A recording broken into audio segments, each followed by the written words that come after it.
Bonsoir à tous et merci d'être au rendez-vous de l'émission Horizon Ressources Naturelles. La question sur la situation de l'amiba continue à soulever autant de réactions et cette fois-là, nous allons recevoir des gens. Ils ont suivi l'émission ou les différentes émissions sur l'amiba et ils viennent pour apporter aussi leur point de vue.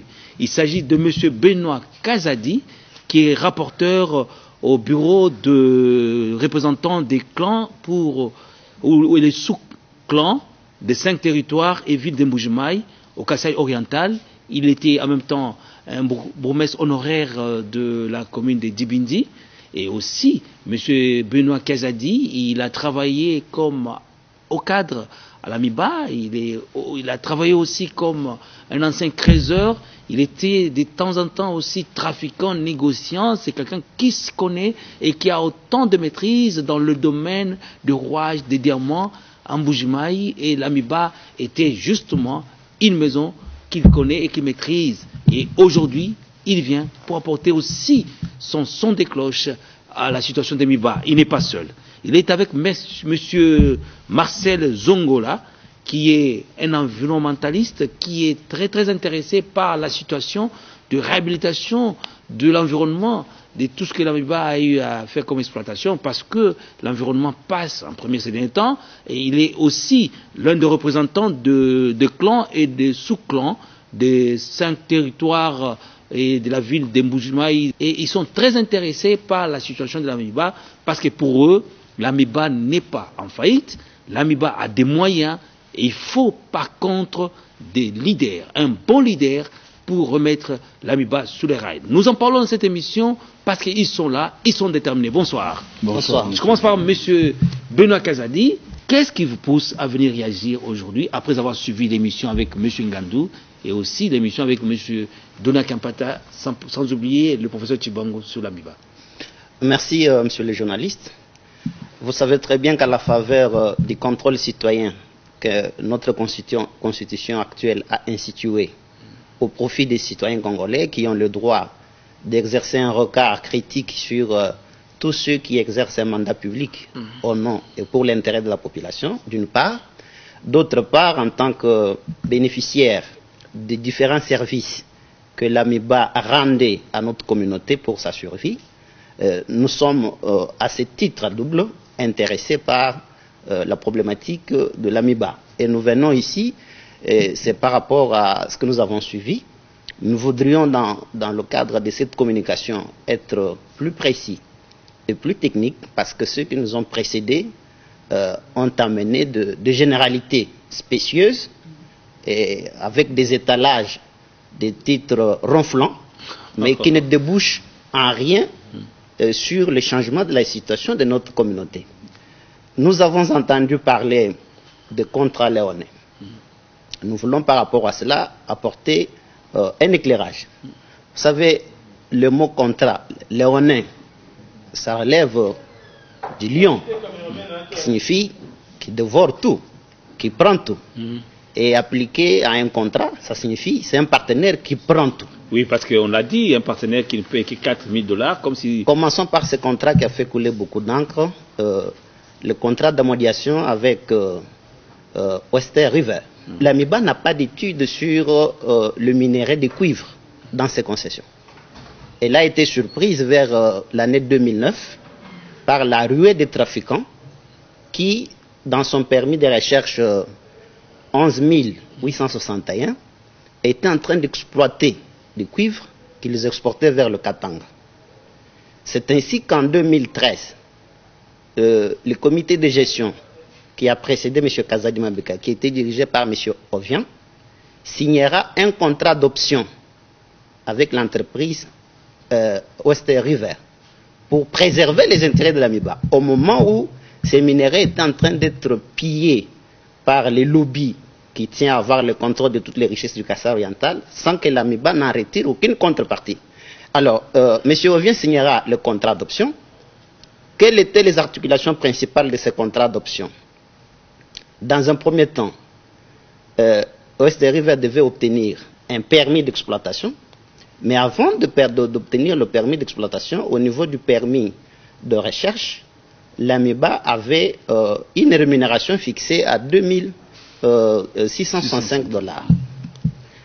Rémunération donnée à qui? À l'AMIBA? Donnée à l'AMIBA. Ou à certains individus à l'AMIBA? Non, donnée à l'AMIBA parce que le contrat était signé par les comités de gestion. La deuxième phase qui devait suivre le contrat d'option, c'était le contrat d'amodiation qui dépendait du succès du contrat d'option. C'est ainsi qu'en 2014, Western River obtient le permis d'exploitation du ministère des Mines. Et l'obtention de ce permis coïncide avec le comité qui était en place, c'est le comité de gestion de M. Kazadi. Et c'est ce comité-là, en application d'une disposition du contrat d'option, qui devait passer du contrat d'option au contrat d'amodiation. Contrat qui a été signé par M. Kazadi Mabika et son directeur technique, l'administrateur financier, conformément aux dispositions du contrat d'amodiation précédemment signé. Donc le contrat d'option était signé par le DG Ovian. Kazadi Mabika ne fait qu'appliquer une des clauses de ce contrat pour passer du contrat d'option au contrat d'amodiation. Quelles étaient les articulations de ce contrat? D'abord, les loyers fixes étaient de 4 000 $ le mois. Les loyers variables étaient de 10 $. En raison, bien entendu, 10 $ par tonne, parce que cela est comparable au minerai que l'AMIBA exploite. Vous savez, l'AMIBA exploite une tonne pour 2 carats de diamants, et le prix de ces carats, c'est autour de 17 $. Donc c'est en comparaison à ces standards que le prix avait été fixé. Alors, il était prévu qu'après l'étape de l'amodiation, l'AMIBA devait passer à une autre étape. Cette collaboration devait prendre la forme de la création d'une société de joint venture entre l'AMIBA et Western River pour 51% pour Western River et 49% pour l'AMIBA.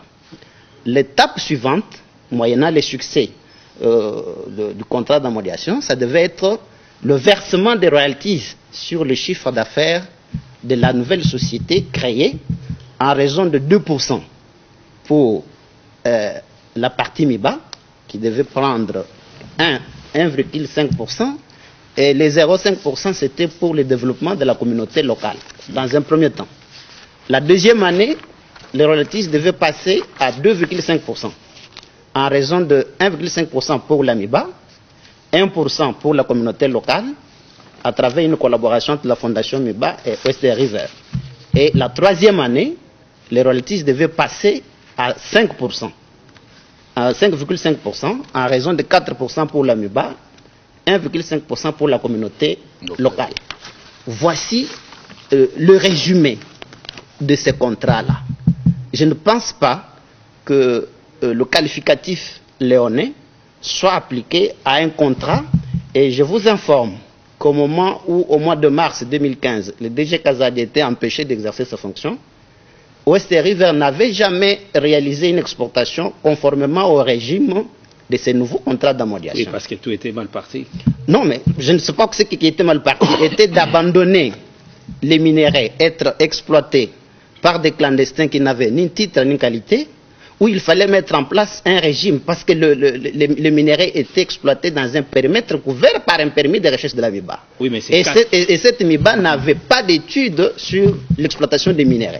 Le DG Kazadi, en signant le contrat d'amodiation, a affecté. L'a signé seul. Oui. C'est ça le problème. Il est reproché pour avoir signé seul, et puis tout ce qui a été payé, c'était dans son compte, les autres ne savaient pas. Nous en arrivons. Et le DG, conformément au statut de la MIBA, c'est lui qui engage la MIBA vis-à-vis de l'extérieur. Oui, après conseil d'administration. Oui, mais quand il a signé ce contrat, il y avait toujours une clause, je crois, l'article 13, qui disait que le contrat entrait en vigueur à la date de sa signature, sous réserve de son approbation par le conseil d'administration. Et si le contrat contenait des irrégularités, je me demande pourquoi le conseil d'administration n'a pas fait usage de ses prérogatives statutaires pour pouvoir repousser ces contrats. M. Ngando a dit qu'il n'a pas signé qu'un seul contrat, il en a signé deux. Nous en arrivons. Oui. Nous vidons d'abord la confusion autour du premier contrat. Ces contrats, je vous informe qu'ils persistent jusqu'à ce jour. alors que le conseil d'administration conserve ses prérogatives, conformément à l'article 13, d'approuver ou de ne pas approuver le contrat. Passons au deuxième contrat. Non, sur le premier contrat, je ne sais pas si M. Marcel Zongola, vous avez quelque chose à ajouter? Le DG Kazadi, en tant que gestionnaire de la société, il a devant lui... Ancien gestionnaire. Non, il l'est parce qu'il n'a jamais été révoqué. Quand on est nommé par ordonnance présidentielle, on doit être révoqué par ordonnance, pas par un groupe de putschistes. Oh. Mais oui, vous ne me direz pas le contraire. Kazadi est nommé par l'ordonnance présidentielle. Mais il est à la maison, monsieur. Non, mais il est à la maison. Il y a un président du conseil d'administration qui a pris la décision. Mais il prend la décision. Donc lui abroge les ordonnances que le président de la République a signées. Donc il est mandat. Il est suspendu, c'est ça, c'est ce que vous voulez dire. Non, mais est-ce qu'il a un document de suspension? Qui l'a suspendu d'abord? Mais qu'est-ce qui s'est passé exactement? C'est pour vous dire qu'ils vont dans de l'illégalité en illégalité. Qu'est-ce qui s'est passé exactement? C'est-à-dire qu'ils n'ont fait que... Il y a un lobby en Bujumaï. Et c'est ce lobby-là qui a organisé tout ce que vous voyez ici. Comme ils ne veulent pas que l'Amiba démarre. Et c'est le vieux, le monsieur là, si c'est M. Ngandou là, c'est un vieux que moi je respecte beaucoup. Mais je ne croyais pas qu'il pouvait entrer dans ces histoires de lobby là. Comment? Parce que le West River ici est dans mon village natal. Mon village natal. Une société qui ne paye que $4 000. Je vous dis que c'est dans mon village natal. Combien de tonnes ils ont exporté? Tout leur stock est là. Combien? Ils n'ont jamais exporté. C'est combien de tonnes je ne peux pas imaginer. Mais je vous dis bien que tout ce qu'ils ont, le produit de leurs exploitations. Le vrai cuivre, le cuivre réel. Oui, le cuivre est réel. Donc ce sont des produits hétérogènes. Vous avez le cuivre, le cobalt, le malachite, c'est de bonnes teneurs. Oui. De bonnes teneurs. De bonnes teneurs, plus que la teneur de Bumbashi. Ah bon? Donc vous voyez maintenant, depuis qu'ils ont commencé à exploiter, ils n'ont jamais exporté leurs produits. Quand je vous parle là... Mais c'est quand même un contrat minier. Est-ce que vraiment on peut arriver à conclure un contrat minier en payant une amortissation de $4 000? J'ai dit l'autre fois, c'est comme si on payait une maison. Mais ma ligne, voilà. Mais vous êtes devant... Vous voyez par exemple, quand vous allez faire une prospection, vous venez dans sur mon terrain, tu vas faire la prospection. Quand tu fais cette prospection, jusqu'à preuve de contraire, tu ne gagnes pas. Oui, mais là, c'est pas la prospection. À la fin de chaque mois, ils exploitent. À la fin de chaque mois. Non, mais ils exploitent, ils le recherchent. Ils payaient, quand ils avaient le permis de recherche, ils payaient $2650. Ils ont passé d'une étape à l'autre, sans monter à 4000. Mais c'est ça l'esprit léonais dont on parle. C'est tellement peu, il n'y a aucun contrat même des Chinois à Lubumbashi qui est à ce niveau-là. Je voudrais apporter un peu de lumière par rapport à cela. Nous avons fait ici une petite comparaison. Oui. Nous vous avons dit que les minéraux que l'Amiba traite dans ces jugements, dans ces usines aujourd'hui, ça a une valeur pour une tonne. $10. Non, une tonne pour 2 carats. Ah oui. Ça, ce sont des données établies scientifiquement. Et dans les loyers fixes, nous vous avons dit que West River paye $4 000 le mois. Mais dans les loyers variables, nous avons parlé de $10 qui correspondent pratiquement à la valeur d'un carat de diamant par tonne. Il y a quand même une base rationnelle pour fixer. On ne fixe pas parce que quand on parle de tonnes, je sais que ça fait tiquer, mais voici la valeur réelle de carat par mètre cube. Donc c'est dans ces cadres-là que même vous, même monsieur Marcel Zongola, donc ce contrat n'est pas léoné. Non, il n'est pas léoné. Oui, mais que celui qui prétend qu'il est léoné, il n'a qu'à le prouver. Mais passons au contrat Mercure Ressources. Le deuxième contrat. Le deuxième contrat, c'est cela qui va nous permettre de découvrir le vrai problème. Le contrat Mercure Ressources a été signé par le DG Kazadi conformément au statut, le nouveau statut de l'Amiba, je crois le 12 février 2015. Les articulations de ce contrat, le contrat prévoyait le versement à l'Amiba en date du 15 mars 2015 d'un montant de $4 millions qui devait financer le plan de sortie de crise tel que monté par le DG Kazadi, approuvé et signé par le conseil d'administration, approuvé par le gouvernement de la République à travers le ministère de Mines et le ministère de Portefeuille, par le ministère de l'économie, les correspondances existent. le même plan de sortie de crise a été approuvé par le conseil d'administration dans sa séance du 8 au 9 janvier 2015 et intégré même dans le budget de l'AMIBA pour 2015. Et l'article 13 de ce contrat prévoyait toujours la clause selon laquelle le contrat entre en vigueur à la date de sa signature sous réserve de son approbation par le conseil d'administration. Le DG Kazadi écrira au ministère de mines?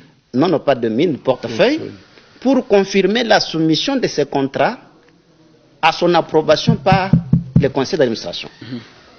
Et le conseil d'administration qui s'est réuni, en fait, les 4 millions, c'est un prêt qui était accordé à l'AMIBA, un prêt sans intérêt. C'est lui, les 4 millions qui devaient provenir selon les études de Copirep. Non, ça c'est un contrat le contrat entre l'AMIBA et Minéral Ressources, et Mercure Ressources. Ok, d'accord. C'est 4 millions de dollars. 4 millions de dollars, parce que c'était conforme au plan de sortie de crise monté par le DG Kazadi. Un prêt remboursable sans délai contraignant et sans intérêt. Et le conseil d'administration de l'AMIBA qui s'est réuni au mois de mars pour statuer quant à ce, conformément à ses prérogatives, lève l'option d'annuler le contrat. Ce qui est de droit, ce qui reste valable, conformément à l'esprit de l'article 13. Mais là où le bas blesse, le conseil d'administration avait le droit d'approuver ou de ne pas approuver le contrat, c'est statutaire. Mais rien ne donne le pouvoir au conseil d'administration de se substituer au directeur général. Non. Parce que le conseil d'administration, en annulant le contrat, s'est substitué à l'organe de direction générale en faisant de mandataires passifs des mandataires actifs. Or, l'article 18.8.2 du statut de l'AMIBA stipule que si le conseil d'administration arrivait à révoquer ou à proposer la suspension du DG, il devait obtenir le remplacement du mandat, parce que le DG a un mandat, ce mandat dans le cas actuel c'est le chef de l'État. Il devait obtenir de ce mandat la désignation de notre DG. Ce qui n'a pas été fait, c'est un putsch qui a été organisé où les membres du conseil d'administration, organes passifs, se substituent à la direction générale. C'est en violation de toute la législation nationale. D'abord, des statuts propres de l'AMIBA, dans l'article 18.8.2, par rapport au décret du Premier ministre, le décret numéro 13 du mois de décembre 2012 sur portant statut de mandataire des entreprises publiques, c'est seul la ministre du portefeuille qui peut suspendre un mandataire. Seul le président de la République a le pouvoir de révoquer, de relever. Et l'article 81 de notre Constitution est clair. C'est le chef de l'État qui nomme et révoque éventuellement les mandataires. Donc la décision du Conseil n'a pas été contredite par les deux ministres qui travaillent avec le ministre des Mines, ou encore moins le ministre du portefeuille, la ministre du portefeuille. Donc c'est qui les dit mot consent. Les chefs de l'État, personne n'a réagi, c'est ça le problème. Nous sommes, monsieur le journaliste, nous sommes dans une république. Et dans la république, nous sommes régis par le principe de la légalité. Le principe de la légalité veut dire que ne peut poser un acte de gestion que celui qui en a qualité. Il n'y a de pouvoir, il n'y a de compétences que par attribution. Si une compétence ne vous est pas attribuée par un texte clair de la République, vous ne pouvez pas l'exercer. C'est en vertu de ce principe de légalité que nous disons qu'il y a eu là un putsch. Oui, mais ça, c'est depuis le mois de mars. Voilà. Alors, maintenant, j'ai ouvert cette parenthèse pour je vais vous montrer le point de chute. Celui qui crie en disant qu'il y a un caractère léonin dans le contrat Mercure Ressources, l'administrateur Ngandou, a entamé des négociations avec Mercure Ressources pour obtenir le même financement pour lequel ils avaient refusé de donner autorisation au DG. Il est lui-même le négociateur. De manière infructueuse, il négocie pendant 6 mois, il n'a rien obtenu. Et il faut rater à l'AMIBA l'opportunité d'obtenir un financement pour la réalisation de son plan de sortie de crise. Il tente de négocier, il n'y arrive pas. Et parce qu'il n'y arrive pas, pour assurer la survie de leur régime sui generis, parce que ce soit au regard du droit WADA, et même de la législation interne, jamais un triumvirat pour diriger une société anonyme. Jamais. c'est une structure qui sort de l'ordinaire. Nous sommes dans une flagrance qui humilie même notre légalité en tant qu'un état de droit. Alors, pour sauvegarder le régime de putsch, ils vont se jeter entre les mains d'un opérateur, Sojewix, qui pille l'AMIBA depuis 2011, avec des dracs industriels. C'est des Chinois, c'est des lobbies, les lobbies qui exploitaient le cuivre de Katende. Parce que c'est ces lobbies-là qui pilotent tout ce qui est en train de se faire, et c'est là que nous allons faire notre point de chute. Alors qu'on a rejeté le contrat Mercure Ressources qui allait procurer à l'AMIBA 4 millions, le conseil d'administration transformé en direction générale va signer un contrat au mois d'août 2015 avec l'opérateur Sojewix pour un passeport de 325 000 $. Le loyer fixe est de 15 000 $ le mois. L'AMIBA ne participe pas au partage des dividendes dans la production, alors que dans le contrat Mercure Ressources, l'AMIBA devait participer au partage des dividendes de la production à raison de 50%. Oui. Mais pour Sojewix, cela n'est pas prévu. Alors que Sojewix est en train de piller l'AMIBA dans série de rivières avec des dracs depuis 2011, on vient couvrir cette irrégularité. On vient signer un contrat en août 2015, mais rien n'est dit sur l'essor de toute cette exploitation, de ces pillages qui a eu lieu depuis 2011. C'est pour cela que nous vous avons dit que ce triumvirat qui a fait le putsch, c'est un arbre qui cache la forêt. La forêt, c'est quoi? C'est ces lobbies qui ne veulent pas de la relance de l'AMIBA parce que eux, ils avaient déjà pris position dans des périmètres AMIBA, le cas des délits des rivières qui ont été exploités. Aujourd'hui, on y a déployé plus de 45 dracs. Exploitation industrielle, nous ne sommes pas encore dans le cadre d'une exploitation artisanale. Et c'est là, devant le regard impuissant et l'immobilisme et de la part du ministère des tutelles. C'est pour cela que les représentants des clans et sous-clans des 5 territoires et de la ville de Mbujimai avaient saisi son excellence le président de la République en date du 21 octobre. Vous avez écrit? Oui, pour solliciter son arbitrage parce que nous avions senti qu'il s'agissait d'un complot contre la survie de notre province et de sa société.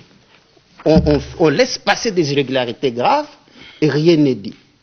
Alors, nous laissons aux téléspectateurs la latitude d'apprécier lesquels de ces 3 contrats est léonin. Parce que nous avons démontré le contour du contrat avec Western River, le contour du contrat avec Mercure Ressources et le contour du contrat avec l'opérateur Sojewix. Les téléspectateurs vont devoir apprécier et s'interroger sur l'immobilisme du pouvoir des tutelles qui devait garantir la légalité dans la gestion des entreprises qui constituent être l'expression de l'interventionnisme économique de l'État. Vous savez, monsieur le journaliste, c'est la centrale hydroélectrique de Tchala, propriété de l'AMIBA, qui fournit de l'eau à la population du Kassai oriental, qui fournit de l'électricité. Les écoles MIBA, les centres hospitaliers de l'AMIBA, ça constitue les socles des services sociaux de base. Et quand l'AMIBA tombe en difficulté, il y va au péril de la vie de notre communauté, dont l'exode aujourd'hui démontre clairement ce que l'AMIBA est en train de vivre, alors que le digne fils de cette province, le DG Kazaï dont nous avons parlé, renversé pour laisser libre cours à l'exploitation frauduleuse. On a légalisé une exploitation qui était irrégulière de Sojewix. D'ailleurs, un contrat qui a été signé qui pose des problèmes et sur les fonds et sur la forme. Voilà. Et parce que monsieur Ngandou, administrateur Ngandou Kayembe, est passé sur ses antennes pour vous dire que le contrat avec Western River était léonin, il est déjà poursuivi par la cour d'appel de la Gombe pour diffamation. Et j'espère que Western River et les DG se réserveront encore le droit d'agir en justice. De quel DG vous parlez, DG Kazad? Oui, parce qu'il reste conformément à la légalité. Il y a une ordonnance. J'ai évoqué le cas de disposition de notre constitution, de notre législation. On ne va pas accepter qu'un groupe de gens, soit-il venu, je ne sais pas de quelle planète, puisse fouler allègrement aux pieds nos lois et favoriser un pillage. D'ailleurs, nous nous réservons le droit, au nom des clans des 5 territoires et de la ville, d'activer le mécanisme d'une communication individuelle devant le comité des Nations Unies des droits économiques pour protester sur ces cas de pillage de notre richesse à l'Amiba et de demander une enquête internationale face à l'immobilisme. Oui, mais non, alors, je disais, vous avez le ministre des Mines, vous avez le ministre du Portefeuille, vous n'avez pas... Oui, nous saluons l'action menée par ces autorités, parce que vous savez que depuis que nous avons saisi la plus haute autorité du pays, il y a une série de missions d'enquête diligentées. Nous attendons les retombées. Les ministres étaient clairs, ils ont écrit, ils nous ont demandé qu'on saisisse les dracs qui exploitent dans le périmètre Miba. Nous attendons les résultats de toutes ces enquêtes. Les ministres ont demandé qu'on saisisse les dracs, que leurs auteurs soient traduits en justice et que l'Amiba soit dédommagée. Ça signifie que le pillage a été établi. Aujourd'hui, ça ne fait l'ombre d'aucun doute. Mais qui ont favorisé ce pillage? C'est l'homme qui est passé sur vos antennes parce qu'ils ont approuvé, ils ont signé un contrat irrégulier et sur la forme et sur le fond avec ce juriste. Alors, je disais que M. Ngandou était à l'Amiba comme représentant de la CIBECA, administrateur. Aujourd'hui, il y a une lettre du 19 octobre affichée aux valves de l'Amiba Mbujimaï par ses collègues putschistes où il a été limogé par le groupe qui a racheté les actions de la CIBECA. Ah bon? Oui. Et nous continuons, nous nous posons la question au nom de qui et au nom de quoi M. Ngandou passe sur les antennes de la télévision pour réclamer qu'on lui nomme NDG de son coup et qu'on lui donne 43 millions de dollars que le gouvernement doit à l'Amiba sans procéder à une réconciliation des comptes. Non. Parce que l'Amiba devait de l'argent au gouvernement. C'est au terme d'une réconciliation des comptes qu'on devait savoir qui doit à qui.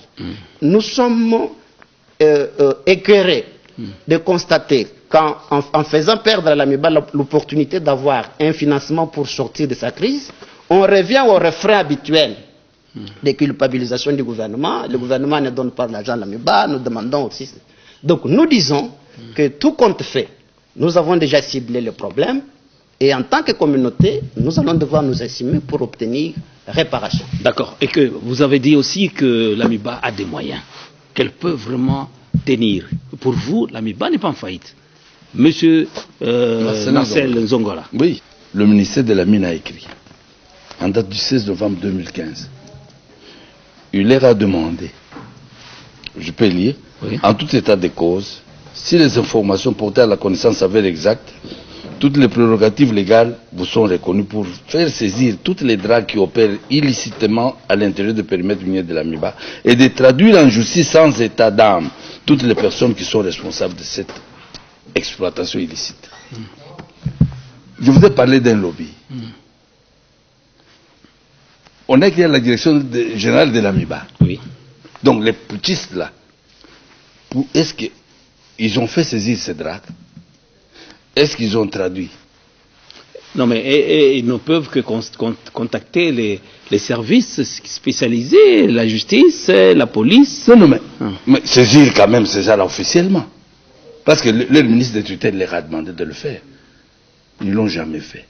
C'est pour vous dire qu'il y a quelque chose de louche là. Donc pour eux, c'est la liquidation de l'Amiba. Vous avez parlé de West River. Le 2G Kazadi nous a déjà prouvé. Il a trouvé la Sengamine qui était par terre. Aujourd'hui, la Sassim est là. C'est son œuvre. Sassim est en train de travailler. Donc, vous voyez, chez nous, comme ces gens tiennent par tous les moyens à liquider l'Amiba. Ils voulaient même dernièrement créer déjà des mining à l'Amiba. Donc, pour se partager tout. Et la centrale électrique, tout. Donc, comme ils ont l'air sale besoin, ils sont en train de mettre ça en... Donc, progressivement, ils sont en train de le faire. Voilà, vous êtes le représentant. Parce que le gars qui est arrivé à l'Amiba est unique au monde.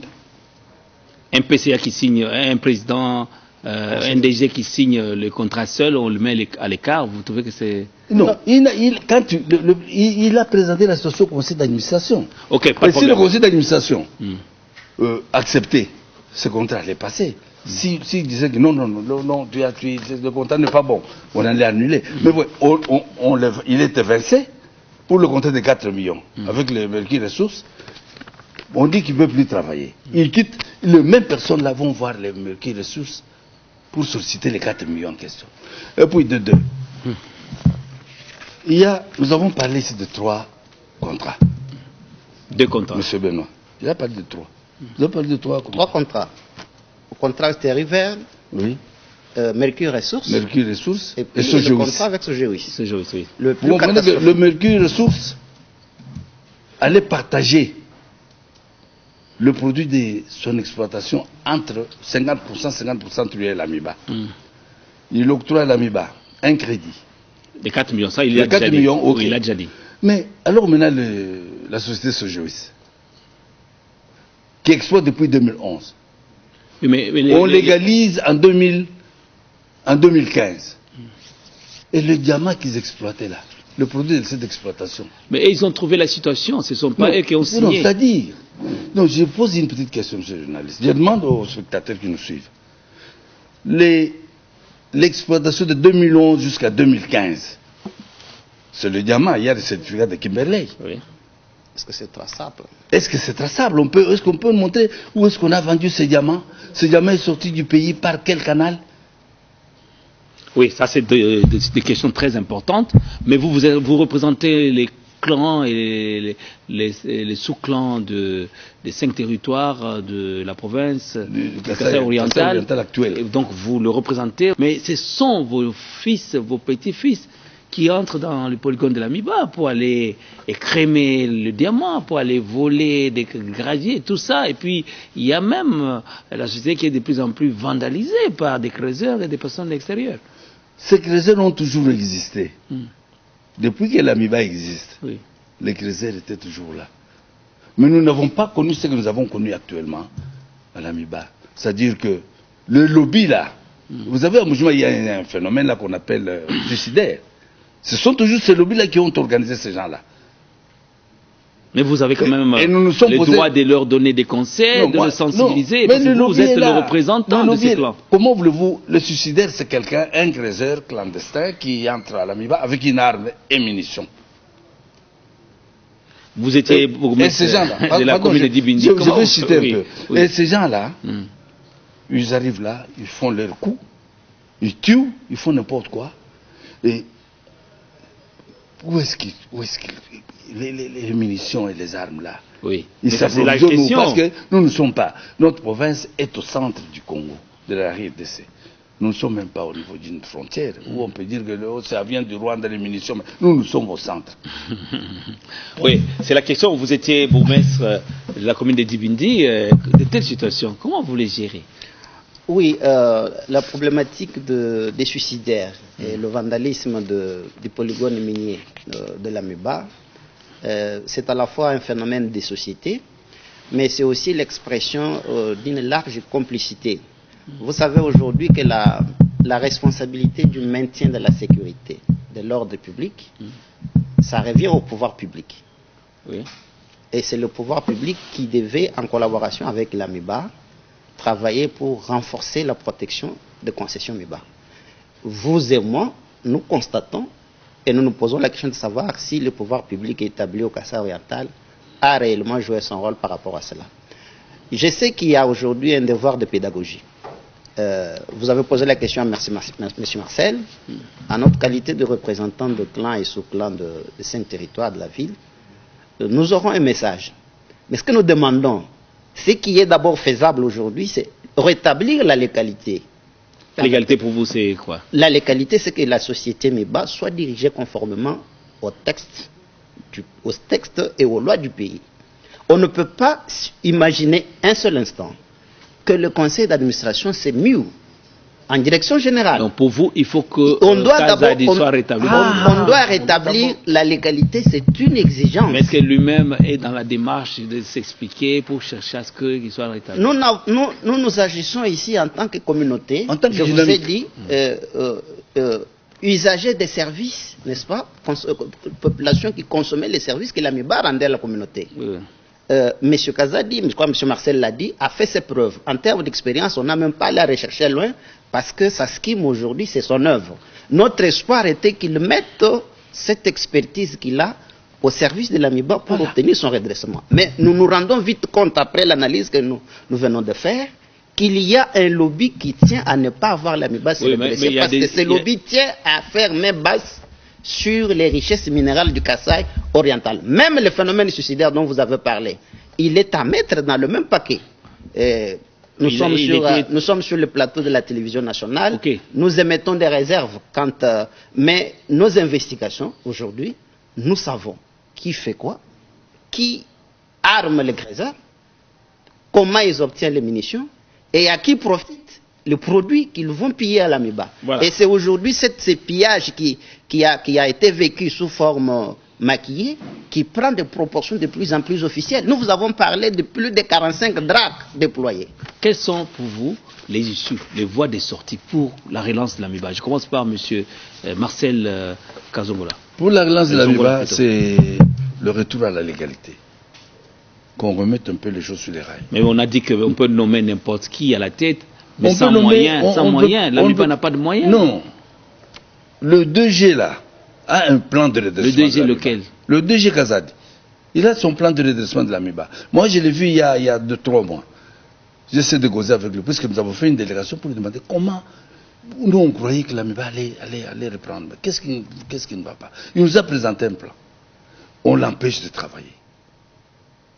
C'est qu'on a mis à la porte les militaires pour lui empêcher de travailler, ou c'est une décision qui a été prise, qui a été aussi endossée par la hiérarchie, parce que les ministres, soit-ils du portefeuille ou des mines, personne n'a réagi. Monsieur Benoît vous a dit que nous sommes sur le plateau de télévision, on ne peut pas tout vous dire. D'accord, ok. Vous connaissez nous sommes dans notre pays, nous sommes chez nous. Et le lobby là, il est formidable. Ok, pour vous, il faut le rétablissement du DG Kazadi. Qu'on le rétablisse dans ses droits, et on lui donne un temps, on voit si ça ne va pas aller, on peut le limoger. Mais quand il y a quelqu'un qui présente un plan de redressement de l'Amiba, on l'empêche de mettre son plan en œuvre. C'est ce que nous jugeons ça illégal. D'accord, nous allons terminer l'émission. Monsieur Benoît Kazadi, pour vous, quelles sont les issues? L'issue est simple. Vous savez, une société, c'est une personne morale. Et la personne morale agit pour des objectifs qui sont conformes à l'intérêt général. Lorsqu'on sort des objectifs conformes à l'intérêt général, on bloque. Pour nous, l'issue, c'est quoi? C'est rétablir la légalité. Le DG Kazadi a bel et bien présenté un plan de relance, approuvé par le conseil d'administration, approuvé par le gouvernement. C'est déjà dit par monsieur. Il dispose, il a négocié un financement qui était disponible, qui devait être effectif déjà au 15 mars 2015. Mais parce que le plan de relance existe, parce que les possibilités de financement existent, mais pourquoi on bloque ça? Donc nous disons pour nous, l'issue c'est rétablir la légalité, n'est-ce pas? Permettre à la société de s'autofinancer, étant donné peut-être la conjoncture économique financière qui ne permet pas aux actionnaires d'intervenir directement. Et à ce moment-là, ce plan de relance qui bénéficie du soutien de la population en général, du personnel de l'Amiba en particulier, avec un effort de pédagogie pour que tout le monde participe au redressement et qu'on puisse assainir les organes et structures de l'Amiba où il y a plein d'affairistes venus pour liquider notre seul patrimoine, parce que l'inventaire démontre que la plupart de ces mandataires n'ont pas d'attachement réel avec la communauté du Kasaï oriental. Et nous comprenons pourquoi ils veulent exécuter un plan que nous connaissons. On veut réduire le Kasaïen au silence en mettant en difficulté son patrimoine économique. Et c'est contre ça que nous sommes en train de nous attaquons, nous dénonçons cela. Je vous ai dit, nous avons comme citoyens, conformément à l'article 27 de la Constitution, adressé notre mémorandum à le président de la République, dont les effets sont déjà visibles, parce que ça a quand même permis, les ministres qui ne bougeaient pas ont bougé. Ils ont quand même signé des correspondances pour lesquelles nous attendons ici. Mais nous n'allons pas nous limiter là-bas. Nous mettrons à profit le mécanisme que nous offre le pacte international relatif aux droits économiques et sociaux pour agir. Voilà, nous allons terminer. Un dernier message, vous êtes environnementaliste. Qu'on laisse cette société West Rail Vert travailler chez nous, parce qu'aujourd'hui, dans mon village, il n'y a pas des gens qui ont fait l'exode, comme vous le voyez, les Wewe ici. C'est grâce à West Rail Vert. Il a déjà engagé plus de 250 jeunes garçons du village, et à qui il paye $200 par personne. Avec son contrat de $4 000. Non, le contrat de 4 millions $, ça c'est autre chose. Ça c'est quand tu es en expérience, ça c'est autre chose. Cette Mais collaboration moi je vous dis, c'est évolutive. la communauté locale est très contente. D'abord, nos remerciements à vous et à votre émission, parce que vous nous donnez la possibilité de communiquer nos propres convictions sur cette situation dramatique que vit notre peuple. Nous disons à ce peuple du Kassai oriental de garder le courage et l'espoir. Nous avons confiance au président de la République à qui votre mémorandum a été fidèlement transmis et qui est en train d'y répondre. Nous espérons qu'avec le rétablissement de la légalité, le peuple kassaïen retrouvera son sourire et travaillera de manière soudée pour son développement. Voilà le mot de la fin. Merci d'avoir été avec nous, mesdames, messieurs, merci. Et nous fixons rendez-vous pour une autre émission Horizon Ressources Naturelles, le dimanche prochain à la même heure. Bonsoir.